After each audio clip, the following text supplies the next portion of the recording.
প্রথমবারের মতো AFC Asian কাপের চূড়ান্ত পর্বে খেলতে আজ রাতেই অস্ট্রেলিয়ার পথে রওনা হচ্ছে বাংলাদেশ নারী ফুটবল দল। কিন্তু ইতিহাস গড়ার এই যাত্রার ঠিক আগ মুহূর্তে আলোচনার কেন্দ্রে দলের প্রস্তুতি নয়, বরং বাফুফের বিরুদ্ধে কোচ পিটার বাটলারের বিস্ফোরক অভিযোগ।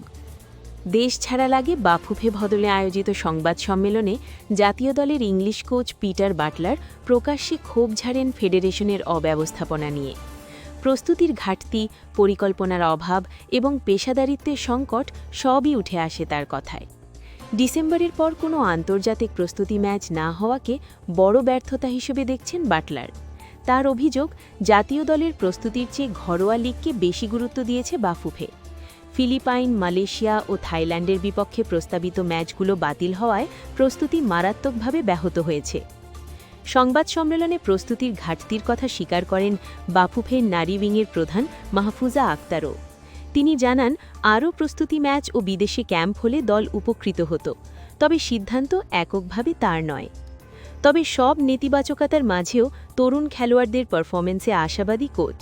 প্রীতি, আলপি ও উমেলাদের উন্নতি দলের জন্য ইতিবাচক বলে মনে করছেন তিনি।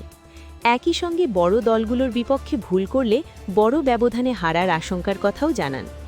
সব সীমাবদ্ধতা নিয়েই আজ ইতিহাস গড়ার মঞ্চে পা রাখছে বাংলাদেশ নারী ফুটবল দল।